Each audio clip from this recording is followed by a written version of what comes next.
This is Katie, and you're listening to the Terrible Things podcast. Please note, this podcast contains themes that some people may find distressing. Listener discretion is advised. Anthony Robert Harvey was born in Queensland on Friday, the 29th of October, 1993. The eldest of three children, Anthony was the only boy in the family with two younger sisters. As a young child, Anthony's parents were employed in seasonal work, which meant the family travelled around to wherever the work would take them. In 2001, when he was 8 years old, the Harvey family settled in Bundaberg, a coastal city in Queensland's southeast. The family remained in Bundaberg for 8 years when, in 2009, Anthony's parents relocated to Western Australia. Anthony remained behind in Queensland, residing in the city of Gladstone with his grandparents for a short time before following his parents over to WA. Anthony Harvey left high school only shortly before he would have completed grade 12, having been offered full-time employment at the age of 17. He worked as a cleaner for a subcontracting group at the Sino Iron Mine in Cape Preston, Western Australia. In the 5 years that Anthony worked at the Sino Mine, he rose up the ranks and landed in a supervisory position, responsible for 40 staff members.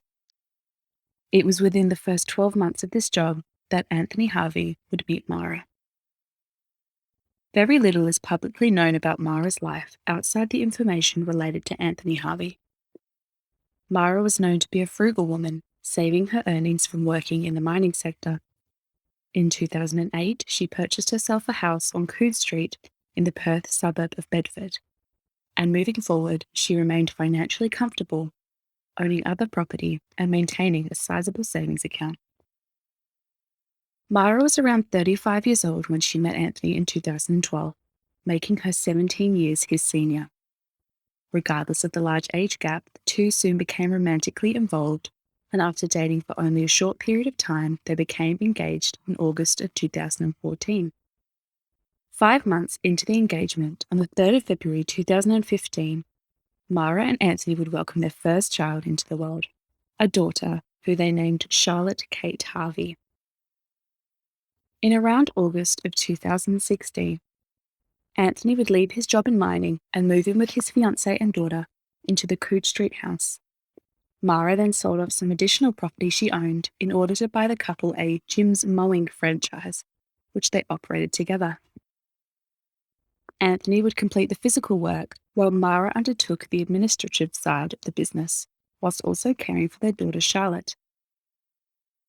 Anthony and Mara married in November of 2015, and then 8 months later, on the 26th of July 2016, they welcomed twin girls Alice Esther and Beatrix May into their growing family.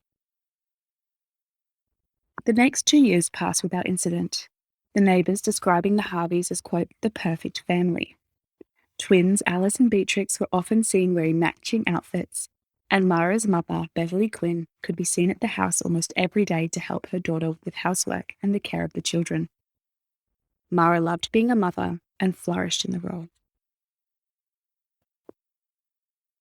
On the 23rd of August 2018, Anthony Harvey attended a Cash City shop, pouring a number of electrical tools for a total of $1,100.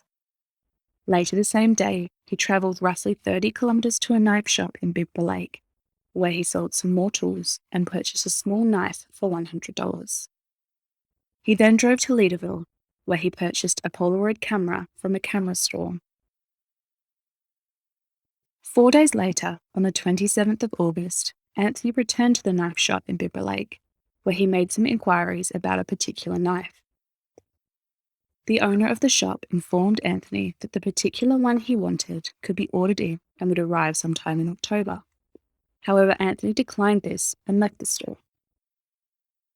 Another 2 days later, on the 29th of August, Anthony returned to the store for the third time. This time, Anthony requested a, quote, large knife.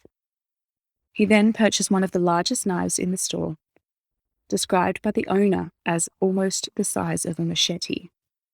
Anthony paid $315 for the knife in cash and left. On Friday the 31st, Anthony's mother visited from her home in WA's northeast to stay with Anthony, Mara, and the children for the weekend. Anthony's mother left on the 2nd of September, which was also the day that Father's Day fell in for the year. On the morning of Monday, the 3rd of September, Anthony and Mara attended a branch of the Commonwealth Bank in Dianella, when Mara signed Anthony on as a third-party authority, allowing him full access to the account, which had, up until that time, belonged solely to Mara. That evening, Mara had a shift at the Inglewood Coles supermarket, working from 8 until 11 p.m. Upon her return home, shortly after 11 p.m., Mara was greeted outside by her husband. Unbeknownst to Mara, Anthony had retrieved a metal pipe from their shed, and as Mara turned to enter the house, he struck her in the head from behind.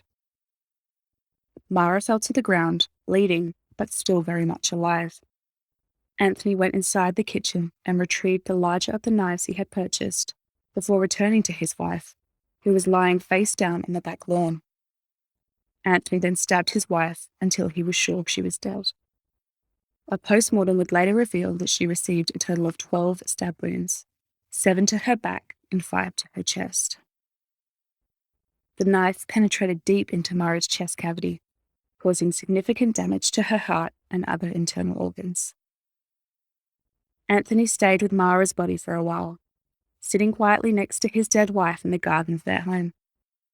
After some time, he carried the body into their bedroom and laid Mara on the bed, covering her with a blanket. Next, Anthony moved on to his children, and for this task, he swapped knives to the smaller of the two he had purchased. 2-year-old twins Alice and Beatrix were asleep together in one bedroom, while 3-year-old Charlotte slept in a separate room. First, Anthony stabbed Beatrix, then Alice, and then he moved through the home and finished by stabbing Charlotte to death. The children's postmortems would reveal the brutality that they had endured at the hand of their father. Beatrix had suffered a total of 9 sharp force injuries. She had stab wounds to her right eye, her cheek, and her chest. One stab wound to the toddler's eye had penetrated her skull, severing her right carotid artery. The wounds in her chest had caused significant damage to her heart and other internal organs. Alice had received a total of 13 sharp force injuries to her chest, her left wrist, and her left eye. Of these, 6 stab wounds to her chest had penetrated the chest cavity, causing massive internal trauma. So much so, the medical examiner had difficulty matching the internal injuries with the external wounds. Charlotte had borne the brunt of her father's rage, receiving a total of 38 sharp force injuries. Of these wounds, 22 were clustered in an area of the child's chest. These stab wounds had penetrated Charlotte's chest cavity, causing horrific damage to her internal organs, specifically her heart. Just like with Alice, the medical examiner had difficulty matching the internal injuries with the external wounds. With his entire family now annihilated, Anthony Harvey finished off a bottle of wine he had opened earlier in the evening and had a shower. Knowing his mother-in-law would be over the next morning, he then began cleaning the blood from outside the home, so not as to alert her to the carnage that had taken place. Around 7 a.m. the following morning, Beverly Quinn arrived at the home, carrying a load of the Harvey family's washing in a large washing basket. Anthony met Beverly outside and offered his help carrying things into the home. As the two entered, Anthony retrieved the pipe from where he had hidden it in the kitchen and swung it at Beverly's head. Beverly fell to the kitchen floor, bleeding heavily from her head, but still breathing. And so, Anthony reached for the large knife again and stabbed his mother-in-law to death. Beverly Quinn's postmortem would reveal that the 73-year-old woman had been stabbed approximately 14 times, all in the region of her chest. The medical examiner had some difficulty distinguishing the precise number of wounds, as they were clustered together and hard to isolate from one another. One of the stab wounds was so deep that it penetrated the entire chest cavity and exited through Beverly's back. Now exhausted from destroying an entire family, Anthony showered and then fell asleep on the couch, not waking until the following morning.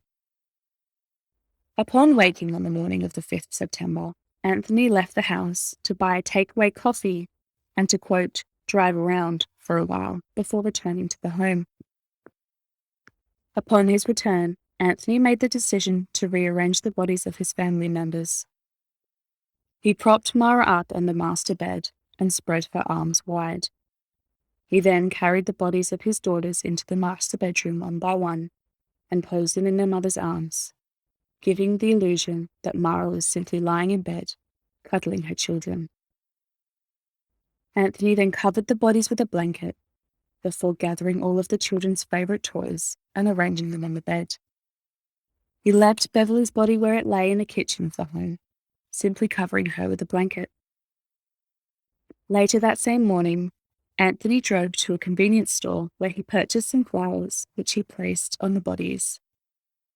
In addition to the flowers, Anthony wrote notes, one addressed to Mara and one addressed to Beverly. To Mara, he wrote, quote, "To my beautiful wife, I'm so sorry. I love you with all my heart. I think I've lost my mind. Take care of those little girls like you always did." In the note to Beverly, Anthony wrote, quote, "Beverly, I'm so sorry. You all deserve so much better. I love you. Oh God, I'm so sorry." Sometime on the 4th of September, Mara's boss from Coles had texted her, offering her an additional shift. This text went unanswered until the afternoon of the 5th, when Anthony called the store on behalf of his wife. Anthony apologized for Mara's lack of response, telling the store manager that Mara had injured her foot kicking a soccer ball, breaking 2 bones. Anthony explained that Mara was currently undergoing surgery to pin the bones, and this was the reason that Anthony was calling instead of Mara. The manager requested that Mara supply a medical certificate, and Anthony responded that that wouldn't be a problem. When he was later interviewed by police, the manager said that Anthony had seemed very calm. Later that afternoon, Anthony attended a car yard in Osborne Park, approximately 8 kilometres away from his home. Anthony told the salesman that he wanted to sell his car as his business was failing and he was leaving to work up north. Anthony and the salesman agreed on $12,000, at which point Anthony requested cash. Anthony was told that this was not possible and agreed to a bank transfer. When he could not remember the password to his bank account, the salesman suggested he call his wife for the password. Anthony agreed and stepped outside for a short time before returning, claiming he couldn't get through. After further discussions about a cash check, the salesman again suggested that Anthony call his wife, to which he responded by saying, "It's a bit complicated." After finally deciding on a cash check to be collected the following day, the salesman offered to give Anthony a lift home. Anthony instead requested a lift to a nearby shopping centre, telling the man that he was meeting his wife and daughters for ice cream. Later that evening, Anthony arranged to meet up with a man who was selling his vehicle on Gumtree. After a brief inspection, Anthony agreed to buy the car and paid a total of $3,200 in cash on the spot. The following day, September the 6th, Anthony returned to the car yard and collected the cash check. He then went to a pawn shop where he sold some jewelry for $1,000. That same day, Anthony transferred approximately $29,000 from multiple bank accounts into the one that Mara had signed the third-party authority for. On the 7th of September, Anthony went to a camping store where he purchased 3 20-litre jerry cans. That night, instead of returning home to sleep with the decaying bodies of his family, as he had done up until this point, Anthony drove to the coast and slept in his car at Pillary's Boat Harbour. Anthony was seen leaving the car park the following morning around 8 a.m., driving to a bank where he withdrew $29,500 from Mara's bank account and a further $9,500 from her credit card account. Anthony then called his father, who lived just over 1,400 kilometers away in the northwest town of Panawanaka. He told his father he wanted to come and visit, which his father said was fine. Anthony's father told his son to call him when he reached Nanatara, a town about an hour out of Panawanaka. The 1,400-kilometer drive would have taken Anthony at least 14 hours to make. When he was an hour out of Nanatara, Anthony called his father to let him know, and it was arranged that Anthony's mother and father would meet their son at a rest area in the town. At roughly 11 a.m. on the 9th of September, Anthony pulled into the rest area in Nanatara and met with his parents. Sensing something was wrong, Anthony's father pressed his son for an explanation. After some prodding, Anthony told his father that he had, quote, done something really wrong, and also that he had, quote, hurt all of them. Anthony's father called 000, telling the operator what Anthony had told him, and asking them to attend the Harveys' residence in Bedford. He then drove Anthony to the Panawanaka Police Department, where Anthony handed himself over to police. Shortly before midday, junior officers from the Bayswater Police Department were sent to the Harvey residence in Bedford, where they discovered the bodies of Beverly, Mara, Charlotte, Alice, and Beatrix as Anthony had left them. Officers from the Panawanaka police station were sent to search Anthony's car that had been left in the rest area in Nanatara. In the car, officers found a jacket that contained approximately $40,000 in one of the pockets. The 2 knives used in the murders were also located, as well as 2 journals written by Anthony. Inside one of the journals was a stack of Polaroid photographs showing the deceased bodies of Anthony Harvey's family, taken only a short time after their murders. Anthony was arrested for the 5 murders and taken to Karratha to be interviewed by the Karratha police. He was interviewed extensively on the 10th of September, telling police his account of exactly what he had done, and admitting that he had full memory of the entire attack. However, Anthony said that he did not know why he had done it, saying he had no motive to commit such acts. There were no issues in his marriage, and he was not angry at his family. He missed them and loved them dearly. Anthony did admit to having some feelings of anxiety and depression. However, he said he could not identify a reason for these feelings. Anthony also denied the use of any drugs and said he had drunk more than he normally would on the evening of the 3rd. However, it was not to excess. On the 10th of September, Anthony Harvey was charged with 5 counts of murder and appeared via video link from Karratha to Perth Magistrates Court. During this hearing, Anthony said nothing other than yes or I understand when he was asked by the magistrate if he understood each of the charges. Anthony was not required to enter a plea this hearing and was remanded in custody. Following the hearing, Mara's sister Taryn released a statement on behalf of the family. Taryn thanked everyone for their support during a, quote, extremely dark and difficult time. She went on to say, quote, there are no words to explain the emptiness and loss that we are feeling. Taryn described Beverly Quinn, her mother, as a kind-hearted, caring mother and grandmother who was always there for her family, saying, she was very much family-orientated. She loved her daughters and her grandchildren. She would have done anything for them. Of Mara, Taryn said that she, quote, loved being a mum and loved her girls. She was so proud of each of them and was doing a great job of raising them. Her girls were her world. Going on to describe the girls, Taryn explained that Charlotte was an energetic, bubbly, confident little girl. Alice was outgoing, adventurous, and cheeky, and Beatrix was a little bit quieter, but, quote, gave the biggest hugs. Taryn finished by saying, quote, this world is a sadder place with the loss of these 5 beautiful people, but heaven has gained 5 new angels. On the 24th of April 2019, Anthony Robert Harvey pled guilty to all 5 counts of murder. The delay in court appearances came down to 2 factors according to the judge, Justice Stephen Hall. the first of which was investigations into Anthony's mental health by a forensic psychologist. The second was that the defence wished to wait for the post-mortems to be completed before entering their plea. Due to the number of victims and the extent of the injuries, the post-mortems understandably took a long time to complete. Anthony was again remanded in custody to await his sentencing hearing. On the 21st of June 2019, Anthony's hearing began. As the details of the brutal killings were read aloud, quiet sobbing could be heard from the public gallery. Anthony hung his head and covered his ears. Justice Hall placed a suppression order on some aspects of the crime as he believed them to be too confronting to reveal to the public.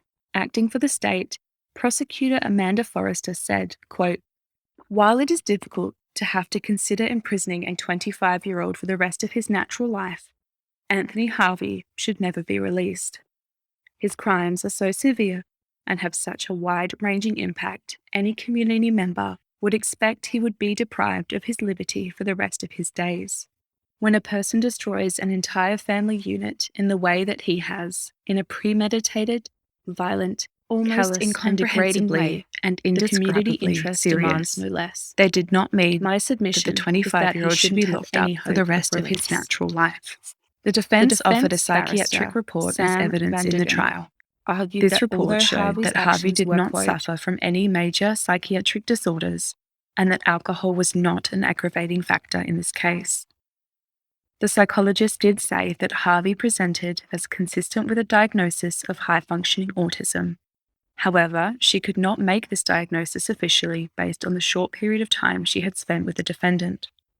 She also went on to mention that there is a significant overlap between the criteria for high-functioning autism and narcissistic personality disorder, which is characterized by, quote, "grandiosity, lack of remorse, empathy or guilt, and a lack of concern for others," and that it would be difficult to disentangle the two potential diagnoses without further assessment. In concluding the report, the psychologist stated that Harvey was not depressed or psychotic at the time of the offences, and that, although it is possible that his lack of empathy due to the autism allowed him to engage in more extreme violence, it did not present any mitigatory value.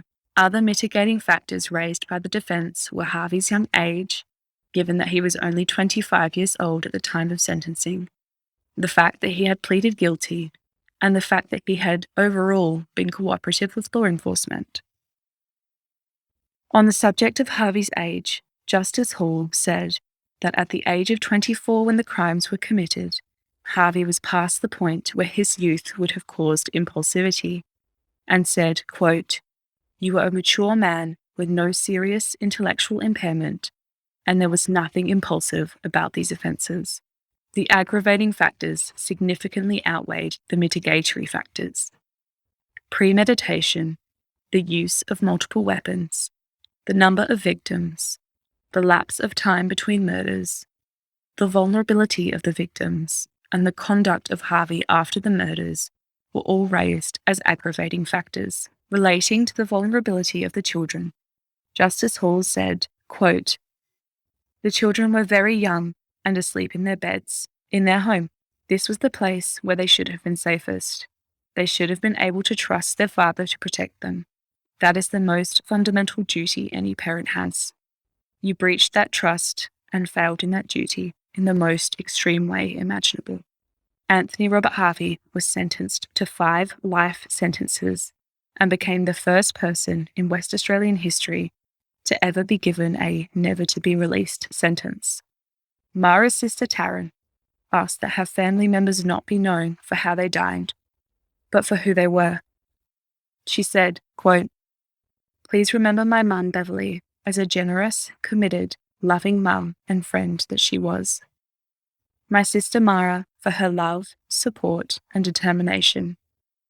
My nieces, Charlotte for her enthusiasm and laughter, Alice for her sense of adventure and cheekiness, and Beatrix for her spirit, and of course, her hugs."